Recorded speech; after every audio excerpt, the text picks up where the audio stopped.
We're really in the final stretch until Election Day. There's so much happening in the country, so much happening in the world that's bringing the stakes of this election into stark relief for many of the American people. Breaking economic news. The September jobs report was released, coming in much higher than what economists had expected. J.D. Vance showed up tonight to sort of put a smoother sheen on Trumpism. Governor Walz blamed Donald Trump, who has been the vice president for the last 3.5 years, and the answer is your running mate, not mine. If anybody took high school civics class, they'd know what the vice president can do and what the vice president can do. Did he lose the 2020 election? Tim, I'm focused on the future. That is a damning non-answer. The explosive, newly unsealed filing from special counsel Jack Smith. It's really lawyering at its best. They rigged the election. I didn't rig the election. Donald Trump is not fit to lead this good and great nation. Former President Obama to hit the campaign trail for Kamala Harris. There is a place for you with us and in this campaign. I am proudly casting my vote for Vice President Kamala Harris. I look forward to casting my ballot for her. Come November 5th, I'll be casting my vote for Kamala Harris and Tim Walz.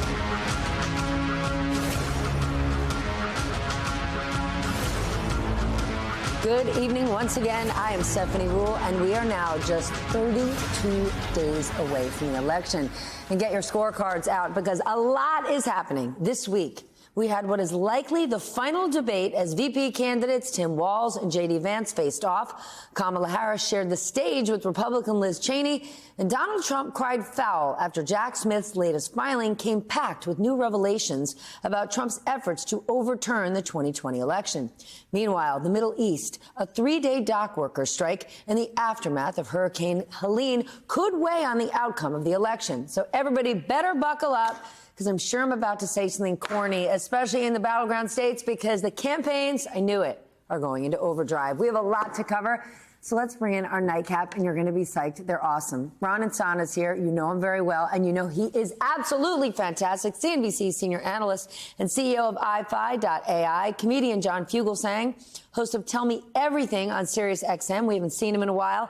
And Steve Bodo is here for the very first time, Emmy-winning writer and former executive producer of The Daily Show, and Maya Wiley, CEO of the Leadership Conference on Civil and Human Rights and author of the new memoir, Remember, You Are a Wiley. All right, gang, let's start with the debate. It was the cleanest, shiniest, brand new J.D. Vance, who did a better job peddling dangerous elements of Trumpism than Donald Trump or Ron DeSantis ever has. Is that the J.D. Vance we're likely to get for the next 30 days? Because it's the opposite of the man on the campaign trail. Yeah, I imagine it is. I mean, he was well-spoken, he was articulate, and he lied through the entire debate about a lot of important factors, including dodging the question on the results of the 2020 election. But yeah, it was slick. I remember they used to call Bill Clinton Slick Willie. There was a certain component of this that kind of may resonate with J.D. Vance. He got away with a lot, and because Tim Walz didn't fact-check him and do his job as the debate opponent, I think it would have otherwise gone differently had we kind of seen him corrected from time to time. But what does it say about your policies when you have to lie about what you actually want to do? Yeah, it says that you know better and don't care. To me, one of the most amazing things in the debate, he said it several times, is he wants to regain the American people's trust on the abortion issue. And I was screaming at my television, well, what are you talking about? Regain trust? That's how trust to do what? They seem to take no responsibility for what they'd actually done, and we're making some lofty promise about, I don't know, making us feel better. It was obviously empty, I thought.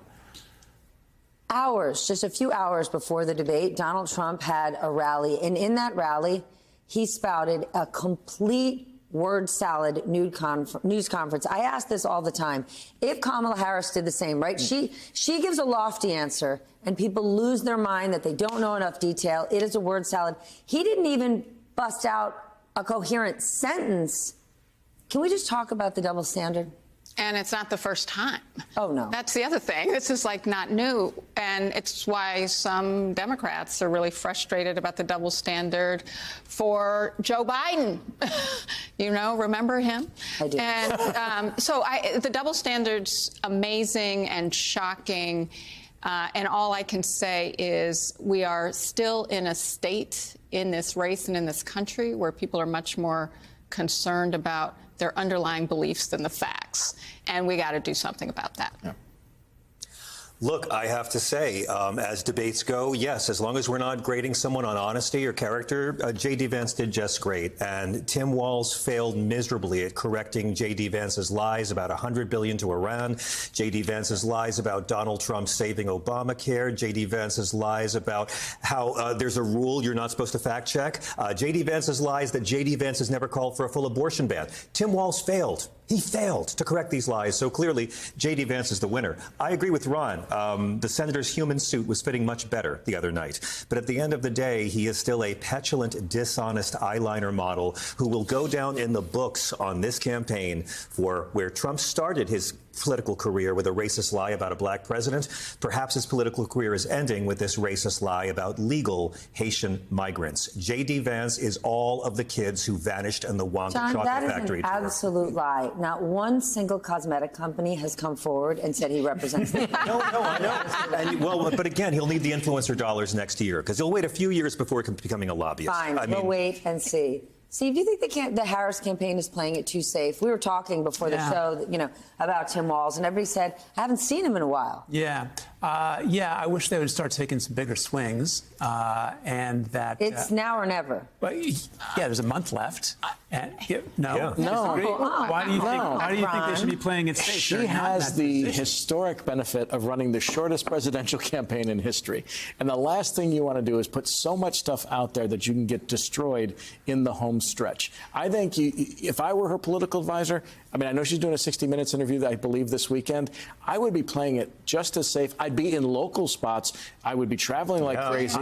I'd be doing local TV. I would skip national. Can we just say, I'm with Ron on this, but I just want to say it plain.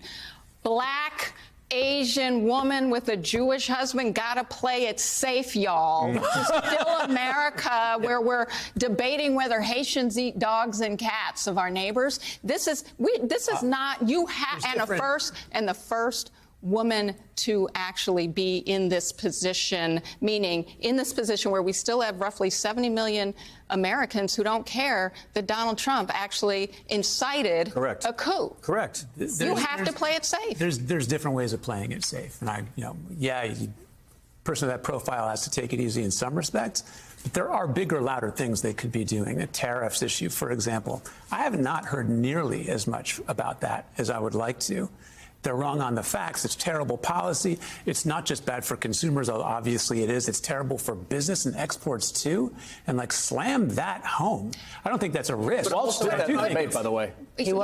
Tim Walz did that in the debate. Yeah, but like Joe Biden. I want it to be one of the main three things I hear from her over and over and over. I know it's resonating with people when they do hear it. Well, I guess the question is, though, look, we're talking about a race with a lot of people who've made up their minds on one side or the other. And the question really becomes, are you getting those undecideds? Because it is the undecideds. This is going to be a narrow margin race. And I'm just going to tell you, having run, the things that we think motivate people to fill in that little bubble and slide, that is often not the thing that motivates them. And if you have to connect really directly to their personal lives. I'm going to back Steve for a moment here. Let's say she doesn't do any more interviews. The fact that the economy is as strong as it is, it's blazing. And for the last 4 years, this White House has really not done a great job singing it from the rafters, because they do. And I completely understand why they want to be careful, because you do not want to run a victory lap when there are so many people suffering. I get that. However, and I've said this before, Democrats are guilty of saying they are unwilling to sing happy birthday until every single child in America has a cupcake. Sure. And if they do not start singing, there will be no cake, there will be no soup, there will be nothing for anyone. They need to make a lot of noise about their own record. And with all respect to Maya, because I live in a world where she's my mayor, that's how it is mentally. But I don't really think the Democrats wisely are going for the undecideds anymore. And quite frankly, after 9 years, anyone who can't decide, I don't really need to know what they think. They're going for the people who are decided but don't feel like voting. They're going for people who will vote to try to get them off the couch. You're not going to sway the undecided, and that's why the only way to do it is bold policy.